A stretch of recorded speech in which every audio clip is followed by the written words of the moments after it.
네, 반갑습니다. 무료 채굴 코인 탐사다입니다.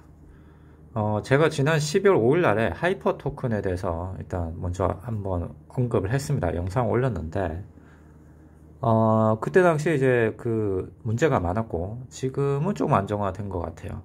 근데 이제 1시간마다 광고를 보는 방식이죠. 자, 그런데, 최근에 제가 지난주쯤에 또 신규 코인이라고 해서 YT 토큰이라고 하나 올립니다.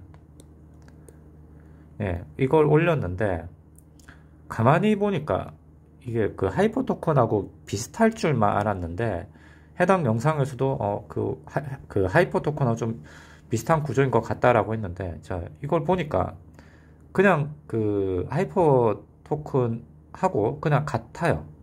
뭐냐면 YT 토큰 앱을 한번 띄워볼게요. 네, 요 화면이 이제 그 YT 토큰의 이제 그 채굴 화면입니다. 그러니까 앞서 보셨던 것과 똑같아요. 그래서 두 개의 사진을 겹쳐서 한번 볼게요. 요게 하이퍼 토큰입니다. 잘 보시고요. 요게 YT 토큰입니다. 다시 한번 하이퍼 YT. 자, 요러한 그 이런 아이콘들 있죠. 위치 요런 거. 위치 이런 것들 동그라미 자 이런 거를 봤을 때 요걸 그대로 해서 여기 보면 아이콘도 똑같아요. 네, 이런 구조입니다. 그래서 그러면은 어느 게 무엇을 따라 했느냐가 궁금한데요.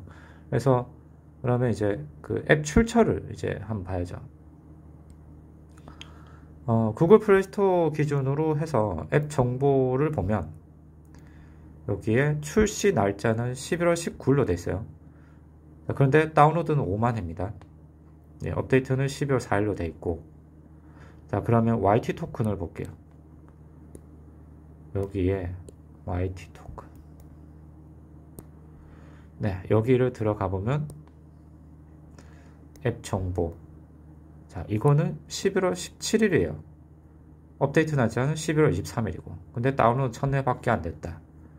그러면 보면은 결론적으로 보면은 YT 토큰을 따라한 게 하이퍼다. 하이퍼는 11월 19일 날 나왔으니까. 네, 그렇게 보입니다. 결과론적으로 봤을 때 출시일 날짜 기준으로 봤을 때는 이게 먼저 만들어졌다. 똑같은 구조니까. 그런데 YT 토큰에 대한 스캠 디바이저와 하이퍼 토큰에 대한 사이트의 스캠 디바이저를 분석값을 보면 또 각각 제각기 다른 값이 나와요.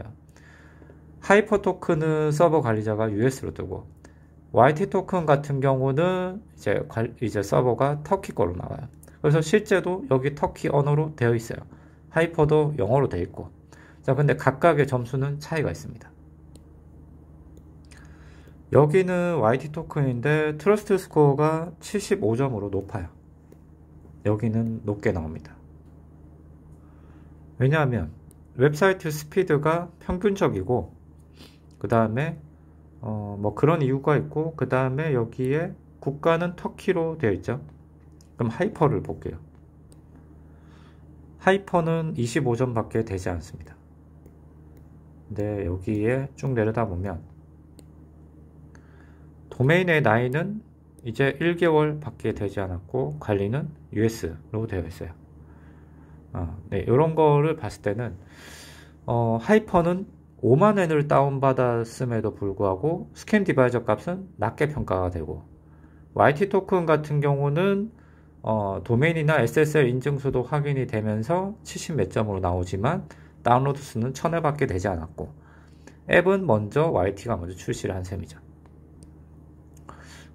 그리고 또 더 놀라운 건 안에 있는 이런 그 구조 아이콘들 이런 것들도 똑같아요. 이런 사람 모양, 통계 자료, 뭐 이런 아이콘들 있죠. 이런 것들이 너무 똑같아요.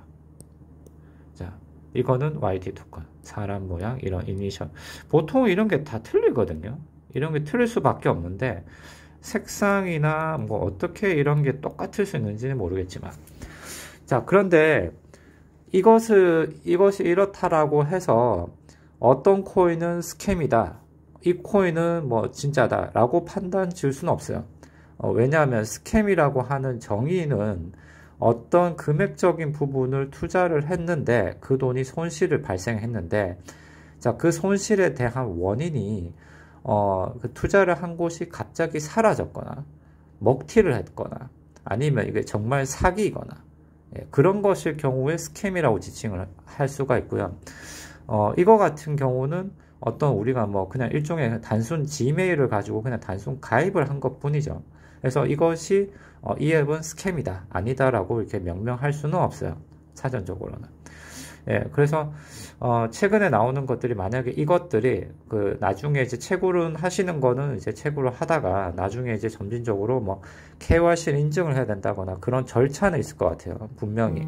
그럼 그 시기가 도래를 하게 되면 할 것이냐라는 부분이죠.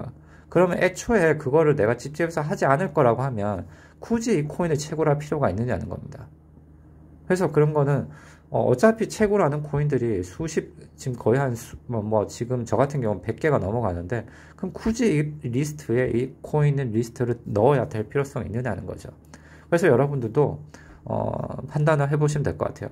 어떤 채팅방에 들어가 보면 채굴 뭐 어떤 거 하세요 하면 그 타베치아하고 하이퍼하고 이거 채굴합니다라고 하시더라고요. 그래서 이게 전망 있는 건가? 다 이렇게 또 그런 말들을 막 솔깃하죠. 그래서 그런 식으로 해서 접근도 하고 이렇게 깔고 이렇게 하시는데, 여러분들도 신중하게 판단을 해 보십시오. 어떤 게 정말 전망이 있을 것 같은지, 예, 그거를 한번 비교 평가를 객관적으로 해 보시는 게 좋을 것 같습니다. 네, 여기까지 짚을게요. 영상 시청 감사합니다.